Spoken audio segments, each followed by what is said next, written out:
en 2016, en venant à réunion de l'église, et je suis allée au deuxième étage, où il y avait un balcon. La réunion s'est terminée et j'ai pensé qu'il faut récupérer les enfants.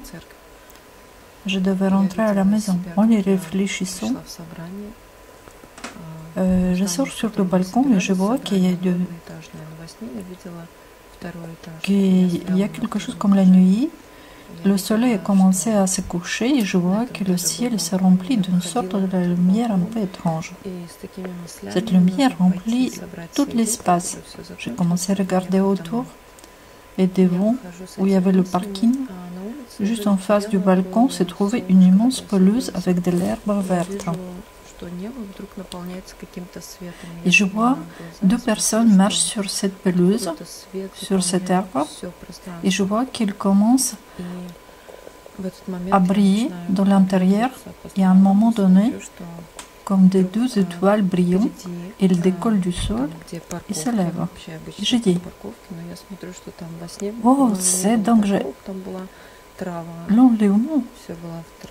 Et à ce moment-là, tout le monde intérieur a commencé à se remplir d'une telle chaleur et la lumière lorsque j'ai prononcé ces mots, l'enlèvement de l'Église. Il m'est difficile de transmettre ce sentiment avec des mots, et à ce moment, je deviens très léger et mon corps a commencé à se soulever du sol. Je me suis réveillée et j'étais réveillée et je me suis agenouillée près du lit et j'ai commencé à prier. Et j'ai senti distinctement cette chaleur laquelle s'est répandue dans tout mon corps. C'était en 2016, au milieu de l'année 2020. Comme tous les autres, je me suis trouvée par hasard sur la chaîne de Natalia Gubina, où elle a partagé son rêve sur l'enlèvement de l'Église. J'ai regardé ces vidéos, laquelle elle exposait. Ensuite, pendant longtemps, je ne suis pas allée sur cette chaîne. J'avais envie de voir ce qu'il y a de nouveau. Mais moi, j'ai toujours attendu l'enlèvement de l'Église à partir du moment où je suis née de nouveau. Et j'ai prié pour que le Seigneur me donne mes révélations personnelles. Mais pour une raison quelconque, j'avais le sentiment que cela se produira en 2021. Et quand j'ai entendu beaucoup de témoignages selon lesquels les gens se préparent pour 2020 au début, j'avais une attitude tellement sceptique et j'ai commencé à prier pour que le Seigneur donne en moi une révélation personnelle. Et en juin 2020, j'ai eu encore deux rêves. Dans une prière, dans cette rêve, le Seigneur m'a rappelé tous mes amis et mes connaissances avec lesquels j'avais auparavant fraternité. Et j'ai entendu le Seigneur me dire, laissez l'heure du pas. Et le Saint-Esprit a commencé à me donner un flot d'explications sur l'enlèvement de l'Église et qui devrait être et laquelle devrait être une épouse. Et j'ai absorbé tout cela en moi et j'ai pensé, oui, mon Dieu, oui, demain matin, je leur écrirai tout cela et je leur enverrai. Et quand je suis allée me coucher le matin, j'ai un rêve. Ma famille et moi a lieu partir en vacances. Mais à cause de la pandémie, les choses ne sont pas déroulées comme prévu. Et dans cette rêve, je vois que nous sommes dans la maison que nous avons louée pour la détente, pour notre repos. Et maintenant, le moment est venu et nous allons partir de là. Dans cet songe, je comprends que l'endroit où nous vivons ne nous appartient pas. Et cette maison temporaire, et je mets la touche finale dans le ménage et j'ai mis sur place toutes les choses afin de laisser le propre, ces maisons propres. Et l'un des enfants me donna un sac. Il y a dans ce sac un morceau de pain. Et je dis, mais nous n'irons pas à la cuisine. nous y avons déjà tout enlevé et nettoyé, dépêchons-nous. Je suis pressée, j'ai été pressée, et nous sommes tous debout sur les pas de la porte avec des valises.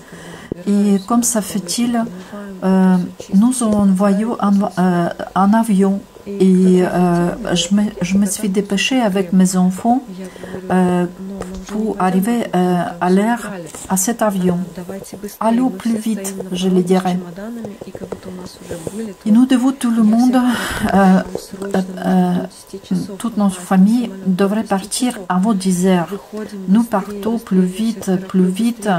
Et je dis, et nous n'emporterons pas ces morceaux de pain. Donc je dis à mes enfants, on va laisser ces pains sur le seuil de cette maison. Et quand je suis arrivée à cet aéroport, je me suis réveillée là-dessus. En 2 semaines plus tard, je vois un rêve. Je me tiens sur l'endroit élevé et je vois la terre toute remplie de gens.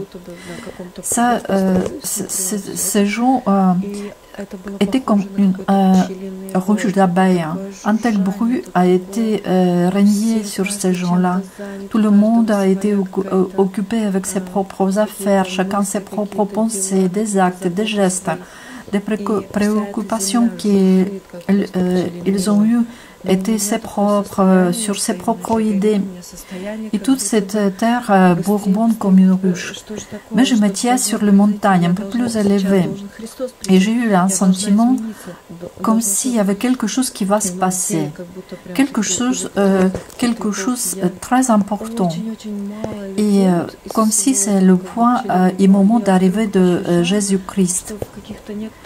Mon corps tout entier semble être imprégné d'une sorte d'énergie électrique et comme si c'est une électricité qui m'a percé. Et dans ce sens, j'ai vu qu'il y a quelques personnes dans cette foule qui ont eu le même sentiment, les mêmes ressentis. Mais c'était très très peu de gens. Et nous ressentons tous ensemble cet état de tension comme spirituel, comme électrique. Que Jésus Et nous sentons tous que Jésus est sur le point de venir. Ces petits nombres de personnes sont toutes liées l'un avec l'autre par cette sensation. Et dans cette anticipation, j'ai levé les yeux vers le ciel et je dis, quand cela arrivait-il enfin? Et à ce moment, une voix a été entendue et cette voix, elle a tout couvert par lui-même, cette foule qui est bourbonnée, cette bruit, et cette voix, elle était comme la voix veloutée. Cette voix couvrait le bruit et le reste, et j'ai entendu. Il reste 15 âmes. Je me suis réveillée là-dessus. Quand je suis réveillée, qui sera enlevé, ce sont ceux qui, Seigneur, prépare maintenant pour l'ascension. Il nous faut très peu d'attendre. 15 âmes doivent se préparer. Et quand j'ai regardé la vidéo sur la chaîne de Nathalie Gubina, sur la façon dont America a fait des calculs selon le prophétie biblique de Daniel et de l'Apocalypse, et tous les chiffres et dates indiquent que cette année, le Seigneur viendra et l'Église sera enlevée. Il y a tellement de témoignages dans le monde, partout, que je vois à ce moment-là les sœurs et les frères, au nom de Seigneur Jésus-Christ, ils partagent ces visions. Et il nous reste très peu de temps. Oui, il nous reste difficile, c'est vrai difficile vivre dans une longue attente. Mais nous sommes prêts à attendre notre Dieu. Nous sommes tous très proches en ce moment. Alors, je vous bénis tous.